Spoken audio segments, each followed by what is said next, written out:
ନମସ୍କାର ଦର୍ଶକ ବନ୍ଧୁ। ତ ଆଜିର ଏହି ନୂଆ ଭିଡ଼ିଓରେ ମୁଁ ଆପଣଙ୍କୁ ବହୁତ ସ୍ୱାଗତ ଜଣାଉଛି। ତ ଆଜିର କିଛି ନୂଆ ଅଲଗା ପ୍ରକାର ଟପିକଟି ହେଉଛି ଯେ ଏପରି ପ୍ରେମ କେବେ ମଧ୍ୟ ସଚ୍ଚା ହୋଇନଥାଏ।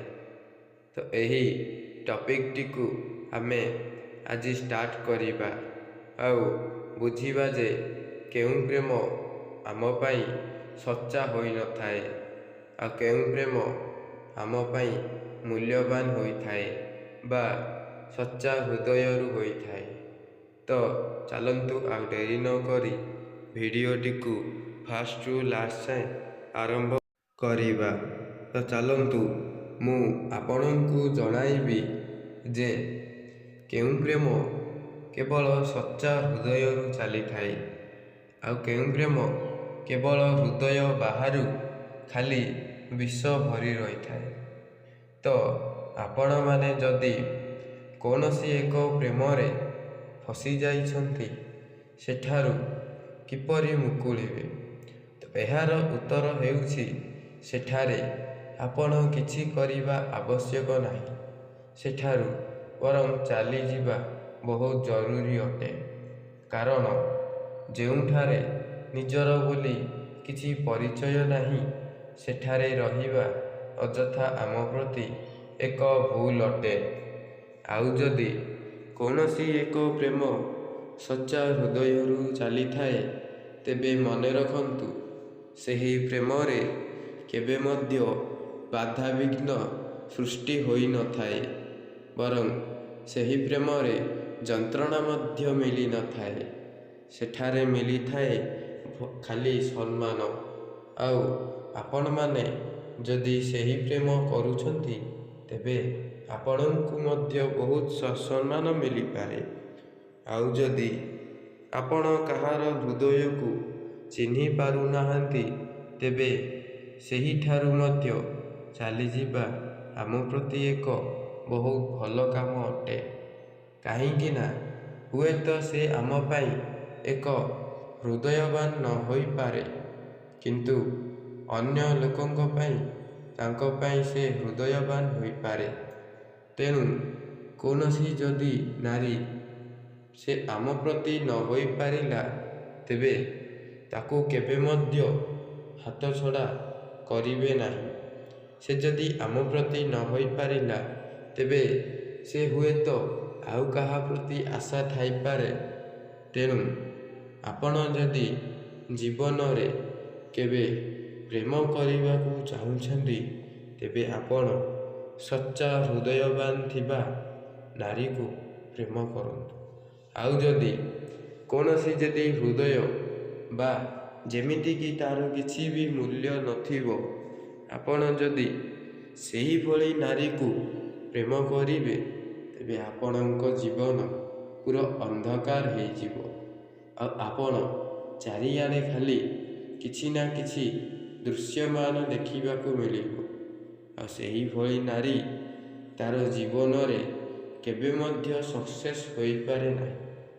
ତେଣୁ ମୁଁ ଏହି ଭିଡ଼ିଓରେ ଗୋଟିଏ କଥା କହିବାକୁ ଚାହୁଁଛି ଯେ ଏହିପରି ପ୍ରେମ ଯାହାକି ଏହି ପୃଥିବୀରେ ଦୀର୍ଘ 25 ବର୍ଷ ହେଲାଣି ବା ସେହି ପ୍ରେମ ବା ଆମେ କହିବାକୁ ଗଲେ ଯେଉଁ ଲୋକର ହୃଦୟ ସଚ୍ଚା ଏବଂ ନିର୍ମଳ ଥିବ ଆପଣମାନେ କେବଳ ସେହି ଲୋକଙ୍କୁ ହିଁ ପ୍ରେମ କରିବା ଉଚିତ ଅଟେ। ନଚେତ୍ ଅନ୍ୟ କାହାକୁ ପ୍ରେମ କରିବା ସହ ନିଜ ଜୀବନକୁ ବଳିଦାନ ଦେବା ସମାନ ହୋଇଥାଏ। ଆଉ ହୁଏତ ଆମେ ପ୍ରେମ ପାଇଁ ଅନ୍ୟ କାହାର ଜୀବନ ପଛରେ ଗୋଡ଼ାଇବା ବା ଆମ ଜୀବନକୁ ବଳିଦାନ ଦେବା ତାହା ଆମ ପ୍ରତି ଏକ ଭୁଲ ଭାବନା ଅଟେ। ଏବଂ ଆଜିକାଲିକା ଦୁନିଆରେ ଏମିତି ବି ଲୋକ ଅଛନ୍ତି ଯିଏକି ଅନ୍ୟ କୌଣସି ଏକ ଝିଅ ପାଇଁ ନିଜ ଜୀବନକୁ ବଳିଦାନ ଦେବାକୁ ପଛଉନାହାନ୍ତି। ତ ମୁଁ ସେମାନଙ୍କୁ ବାସ୍ ଗୋଟିଏ ରିକ୍ୱେଷ୍ଟ କରିବି ଯେ ଯଦି ଆପଣଙ୍କର ଜୀବନଟା ତାହା ପାଇଁ ବେଶୀ ମୂଲ୍ୟବାନ, ତେବେ ହୁଏତ ଆପଣ ସେଠାରୁ ଦୂରେଇ ଯିବେ, ନଚେତ୍ ତାଙ୍କର ଜୀବନ ମଧ୍ୟ ସବୁବେଳେ ଅନ୍ଧକାର ହେବାକୁ ଲାଗିବ। ଆଉ ଯେଉଁଭଳି ନାରୀ ନିଜର ଗୋଟିଏ ପୁତ୍ର ଥାଇକି ମଧ୍ୟ ସେ ଅନ୍ୟ ଜଣଙ୍କୁ ହାତ ବଢ଼ାଇଥାଏ, ତେବେ ସେହି ବ୍ୟକ୍ତି ତା'ର ଜୀବନ ଅନ୍ଧକାର ହୋଇଯାଇଥାଏ। ଆଉ ଗୋଟେ କଥା ମନେ ରଖନ୍ତୁ ସାଙ୍ଗମାନେ, ଯେଉଁ ପ୍ରେମ ନିଜ ବାହାରୁ ନୁହେଁ ବରଂ ନିଜର ଦିମାଗ ଏବଂ ନିଜ ଦିଲରୁ ଚାଲିଥାଏ, ତ ସେହି ପ୍ରେମ କେବେ ମଧ୍ୟ ଜୀବନରେ ଧୋକା ଦେଇପାରି ନଥାଏ। ଆଉ ଯେଉଁ ନାରୀ ନିଜର ଅନ୍ୟ ଏକ ଲୋକ ପଛରେ ପଡ଼ି ତା'ର ଜୀବନକୁ ବର୍ବାଦ କରିବାକୁ ଚାହାନ୍ତି, ତେବେ ସେ ତା'ର ଜୀବନ ମଧ୍ୟ ସେମିତି ବର୍ବାଦ ବା ଅନ୍ଧକାର ହୋଇଯାଇଥାଏ।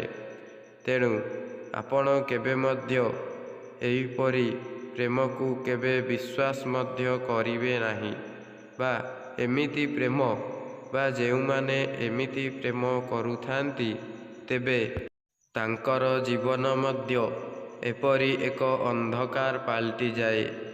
କାରଣ ଜୀବନରେ ଯଦି ଆପଣ ପ୍ରେମ କରିବାକୁ ଚାହୁଁଛନ୍ତି, ତେବେ କେବଳ ଏକ ସଚ୍ଚା ନିର୍ମଳ ବା ନିର୍ମଳ ହୃଦୟ ଥିବା ନାରୀକୁ ହିଁ ପ୍ରେମ କରନ୍ତୁ। ସେମାନେ କେବେ ମଧ୍ୟ ଜୀବନରେ ଧୋକା ଦେଇପାରନ୍ତି ନାହିଁ। ତେଣୁ ଏମିତି ପ୍ରେମ କେବେ ମଧ୍ୟ ମିଛ ହୋଇନଥାଏ, ବରଂ ଏହାକୁ ଏକ ସଚ୍ଚା ପ୍ରେମ ଭାବରେ ଗ୍ରହଣ କରାଯାଇଥାଏ। ତ ସାଙ୍ଗମାନେ, ଆଜିର ଏହି ଟପିକଟିକୁ ମୁଁ ଏଇଠି ଶେଷ କରୁଛି। ପୁଣି ଦେଖା ହେବା ଆଉ ଗୋଟିଏ ନ୍ୟୁ ଟପିକର ଭିଡ଼ିଓରେ। ତ ସେତିକି ପର୍ଯ୍ୟନ୍ତ ମୁଁ ରହୁଛି। ଆପଣଙ୍କୁ ଅଶେଷ ଅଶେଷ ଧନ୍ୟବାଦ।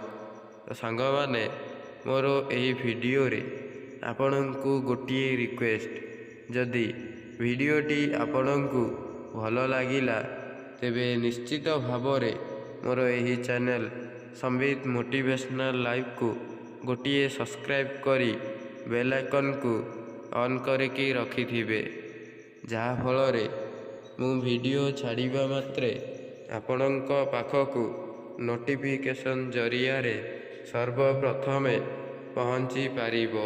ରହୁଛି। ଜୟ ଜଗନ୍ନାଥ।